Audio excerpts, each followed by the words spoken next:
Well, I'm honored and I'm happy to see you. It's great and exciting. Today what we're going to talk about is one of my favorite topics to talk about. It's a little thing called dating, right? Relationships, and ultimately love, okay? And it's funny, a lot of times people will go to a dating talk. Girls go because they want to hear a cute little lovey-dovey story about a guy and a girl getting together and they fall in love and they get married and they have cute little babies and it's just all that, right? That's why girls go to the talks. Guys go to the talks. I'm not a guy, obviously. But from what I understand, a lot of guys go to the talks because they want to like make eyes at the girls where they're hearing this cutesy lovey story. The girl's like, oh, you know, I'm so emotional right now and I'm so female and my estrogen's flowing. So the guy's like, I am man, I am testosterone, I would love it. If that's why you came, you can leave now. That's not what you're going to sit down. That's not what we're going to talk about. Obviously, there is not a man up here with me, so you're not going to hear a lovey-dovey story. But what we're going to talk about ultimately, and this is where I get all theological and philosophical.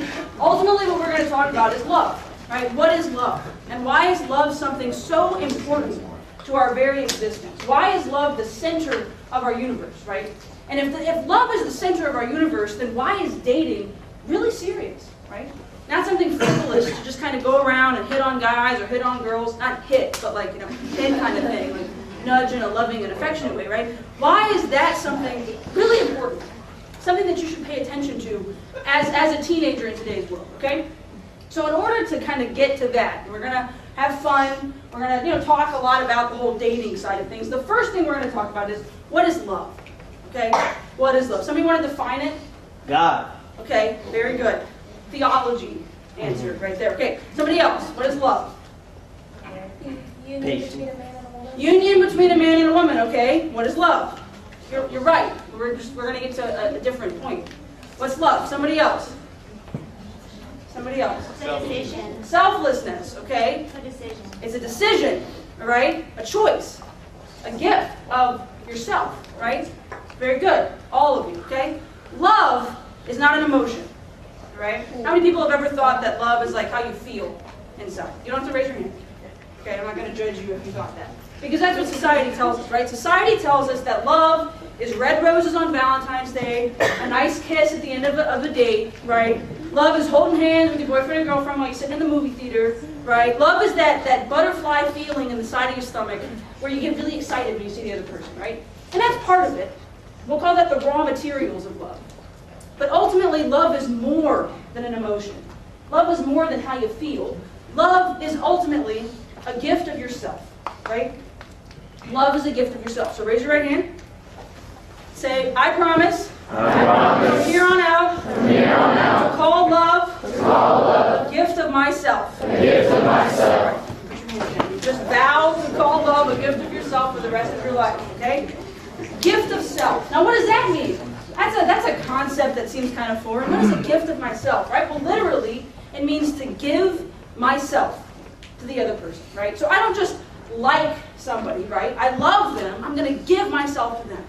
I'm going to go above and beyond to make that person happy, to make that person satisfied in every area of their life, right?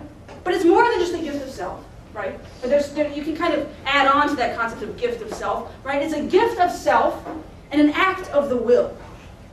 An act of the will. What's the will? Anybody think? Not will the person. Will, verb. Anyone? What does it mean to will something? To make it happen. To choose, okay? Make it happen. The will is that thing inside of us that kind of directs what we choose to do. So right now, I will to hit the table, right? I chose to do that. Right now, I will to speak to you, right? You willed to come into this room. It is a choice. It is a conscious decision. So when I gift myself to another person, right, which means to love. So when I love another person, I choose consciously. I choose consciously to will the good for them. Okay, I'm going to say it again. When I love someone, when I gift myself to another person, to the other, right, to the man or the woman that we love, when we gift ourselves to them, we are consistently choosing day by day to do good for that person. Okay, so example. You're a husband, Okay, you're a guy. And your wife is pregnant with your first child. It's 3 in the morning. She nudges you and she's like, honey, I have a really bad craving right now for cheese puffs. The husband, it's 3 in the morning, right? He rolls his eyes. He's like, cheese puffs? We don't have any cheese puffs in the house, honey. Go back to sleep. And she's like, I am carrying your child. I am hungry for some cheese puffs. Now what does the husband do? Okay? The husband that is going to make a gift of himself to that woman and is willing the good for her is going to get out of bed, put on some clothes, and drive to Walmart and buy her some cheese puffs. And when he comes back, when he gets back to the house and she's fallen back asleep and she doesn't want the cheese puffs anymore, he's going to put them on the counter and get back in bed and be perfectly fine with it. Right? He just did something good for her because she wanted it, right? Because it was something that she needed in that moment, right? We'll flip the tables, okay? The husband wakes up at 4 in the morning. He has to get to work by 5:30.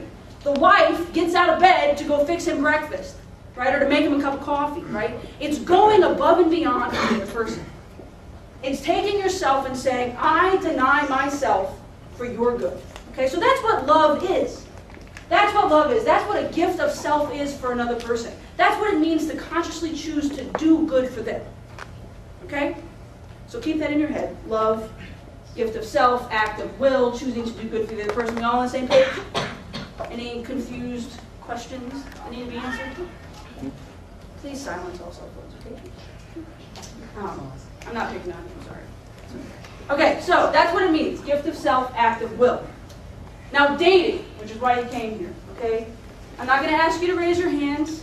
I know some of you in this room have boyfriends or girlfriends.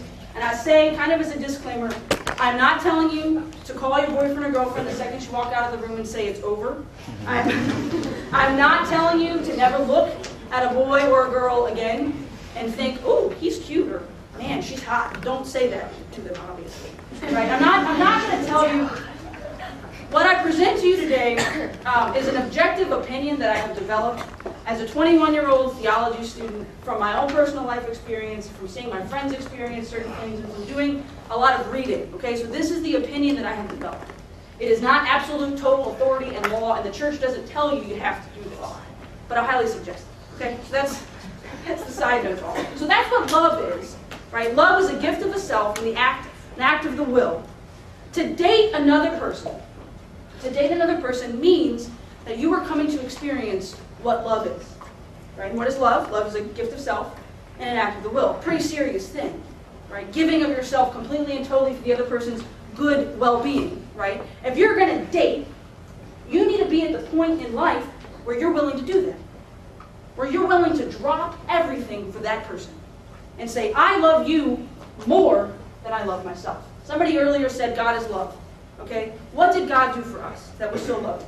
Yes, sir? The crucifixion. The crucifixion. He jumped ahead. There you go. He not only gave us life when he didn't have to, because God doesn't need us to exist. He wants us to exist. He desires us to exist. Right? He not only gave us life, he then sent his son into the world and died on the cross for us. Right? God didn't have to do that. He gave of himself and consciously chose to do that, to give of himself. Right? He consciously chose to die. Garden of Gethsemane, kneeling down, blood dripping from his forehead. He's freaking out. Right? And what does he say? If it's possible, I don't want to do this, God. Let this cup pass from me. It's in Scripture. It's in Scripture. And then he breathes. And I don't know what went through God's divine mind in that moment, what Jesus was thinking, but he says, Father, not my will, but your will be done. He gives of himself so completely, even to the point of death on a cross, that saved us, that redeemed us, okay? So the example of love, the ultimate example of love, love itself is death on a cross, is giving of oneself so totally, so completely.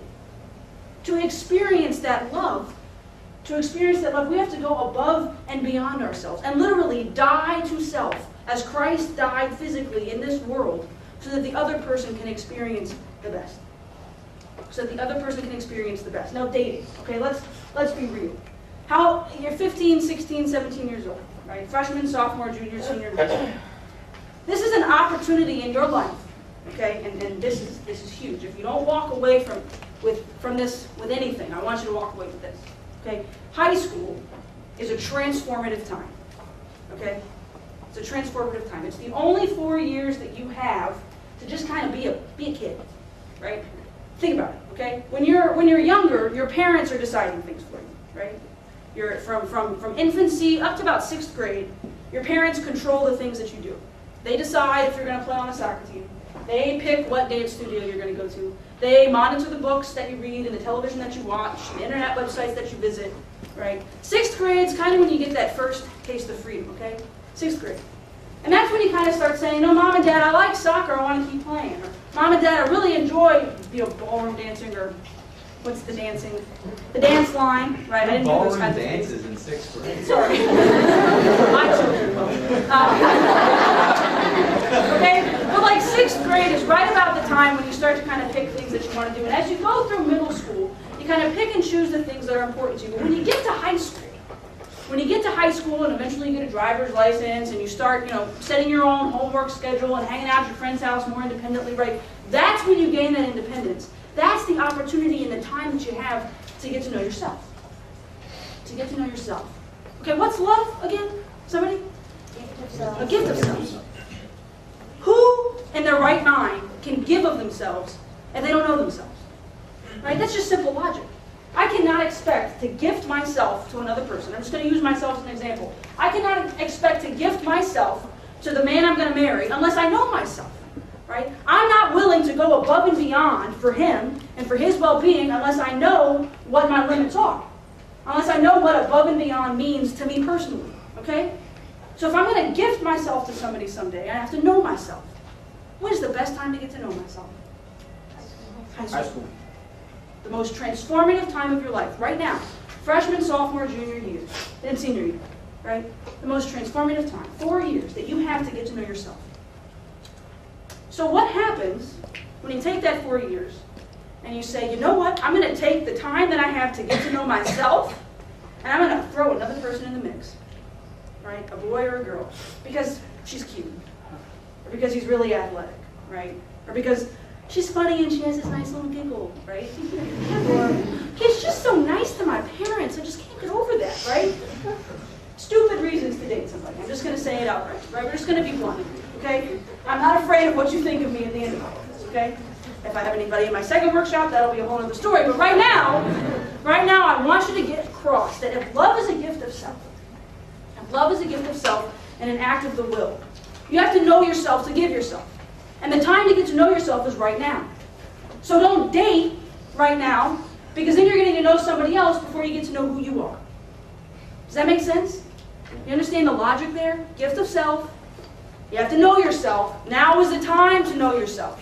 All right? If you don't know yourself right now, how are you going to know yourself in 5 or 10 years when you're finally ready to get married?